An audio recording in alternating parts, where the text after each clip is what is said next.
Too much West Coast in my blood, got that cut off, go ghost in my blood, got that. Don't try, cause ain't no hoe in my blood, got that.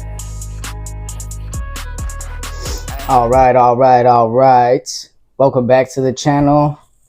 Hey, today looks like Rick Ross breaks his silence on Drake and Kendrick Lamar beef. Rick Ross been one of them ones, man. He been one of them ones, highly instigating, low participation. he be like that with everything, you know. Even with like shit with him and 50. So definitely excited to see what he's gonna say. This is on Bootleg Kev's channel. Let's go ahead and get into it, man. I hope he ain't out over here flip-flopping, man. He was the one, he put out his own diss track on him.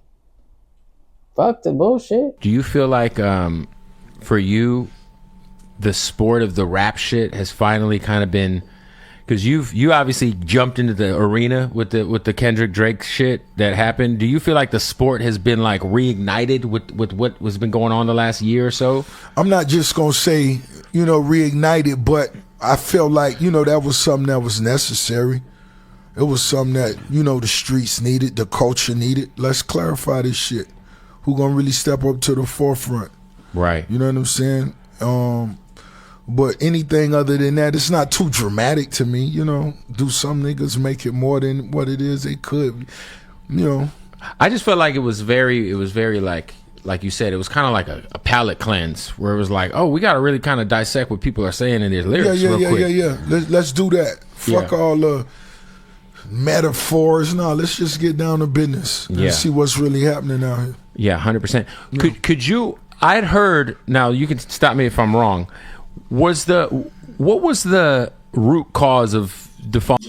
Okay, so far, he's cool. Talking about the beef a little bit.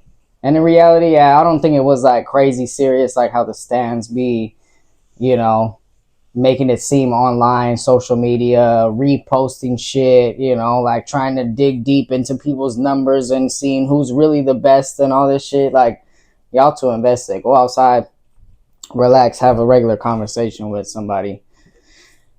Falling out with Drake, was it? Someone had told me it was because of the way he had treated French on a record. Is that? I mean, I spoke on that on the record I released. You know what I'm saying? Like I said.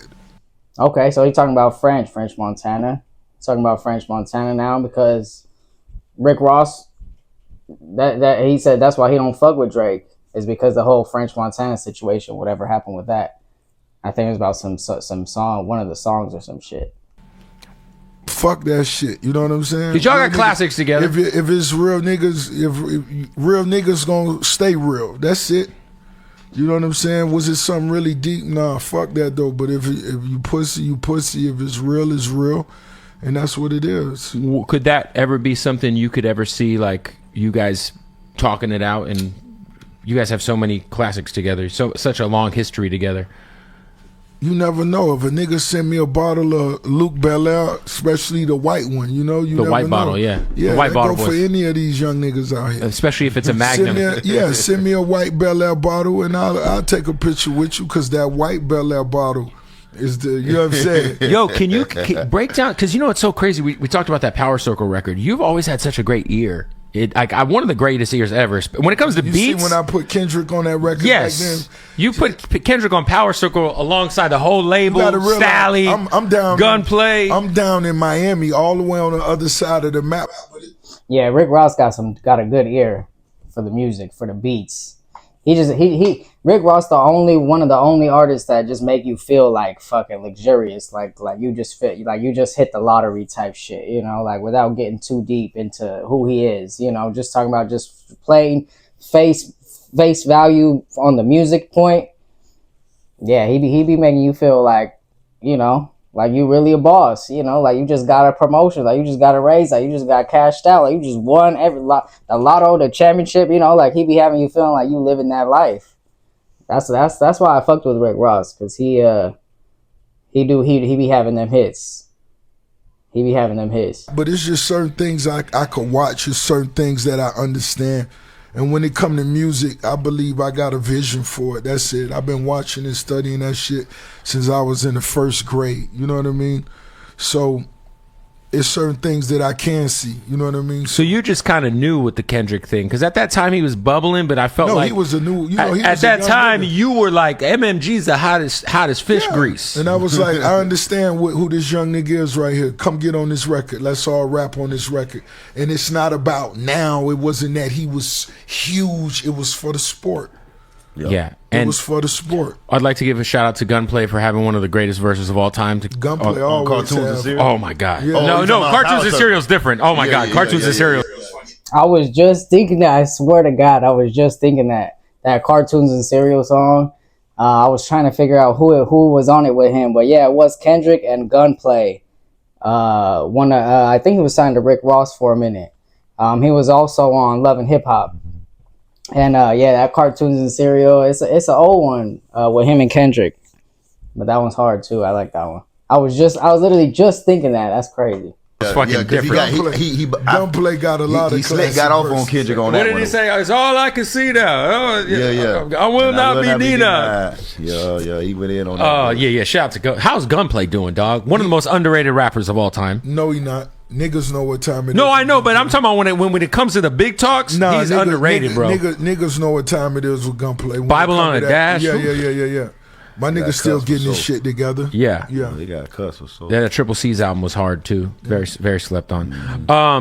When it comes to your ear though, Ross, like there was a few artists that almost came to MMG. A couple of West Coast guys, Dom. I know you were talking with Nip potentially. And then I know the Wiz thing was kicked around because I remember when he got on the Super High remix. Right. I remember I was stoked because I was like, "Is Wiz about to be on MMG? What is going on? Like, how close specifically was the Nip thing from like? I know you know he obviously gave you a lot of love. He said he fucks with Rick Ross because he's teaching Wealth, and I know you guys have such a long history. But how close was that actually to becoming a thing? Now that you think about it, I mean, now that I think about it, not a lot of artists who have labels nowadays have any type of poppin' artists, which is crazy. I don't know if people just learn their lesson, like, you know, like I'm talking about how Meek Mill was with Rick Ross. Meek Mill had his fame. He had his name out there. Meek Mill a real spitter too. And, you know, Rick Ross signed him. You know, the whole Cash Money, Drake, Wayne, you know, Nicki Minaj, Tyga type shit. But now you don't no artist right now has like a label where they're putting somebody out who actually is getting big and you know, has a name, you know, or a real status in the game, I should say. I'll put it that way. Which is crazy.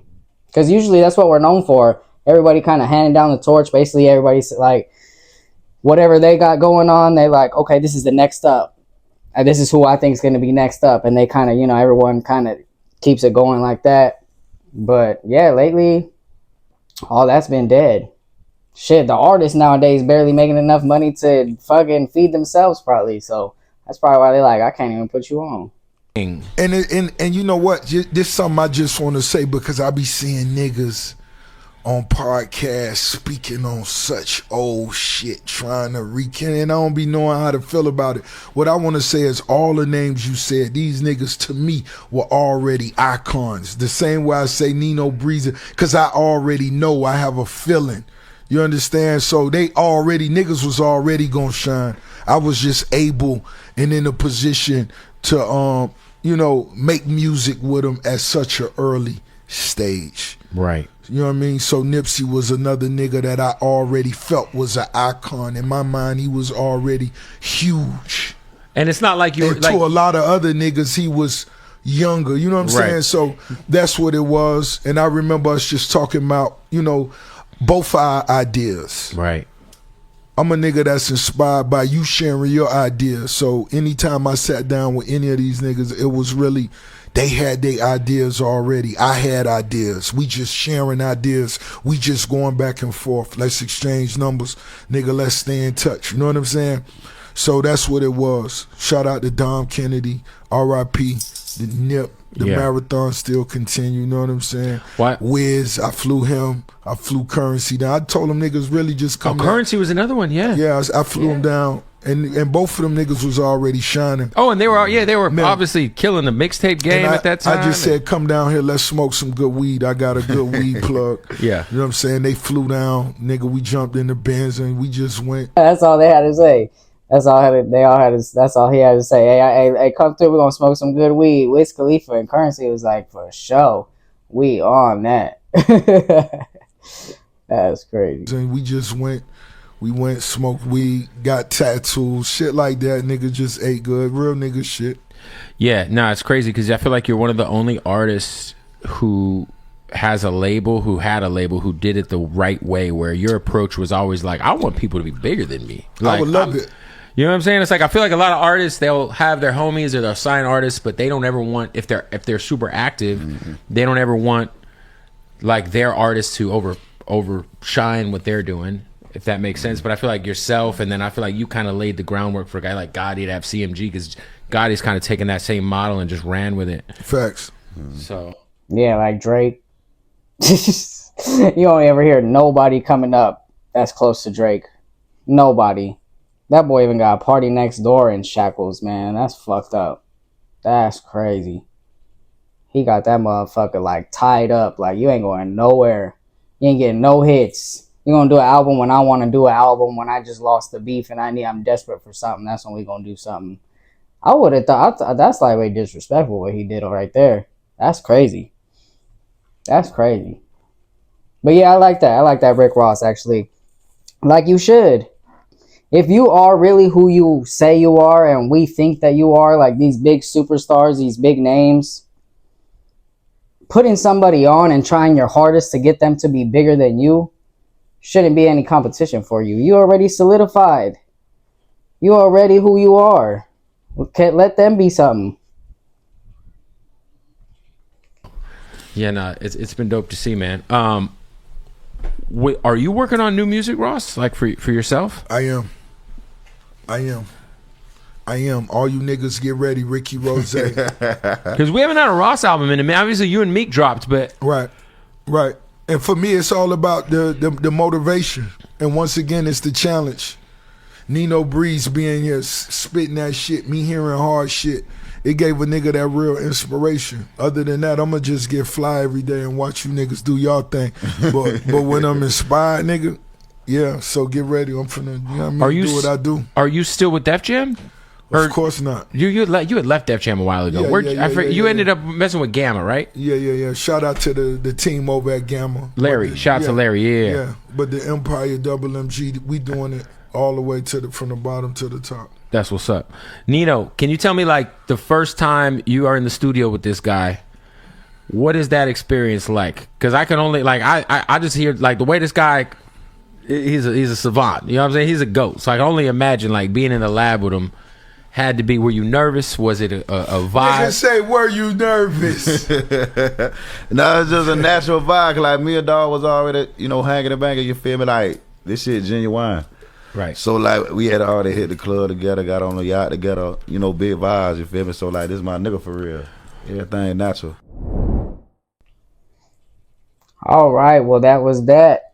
It's a quick video for y'all. Let me know what y'all think down in the comments below. Let me know what y'all want to see next down in the comments below. Also, make sure you hit subscribe. This is Rap Money. I'm ambitious. Peace.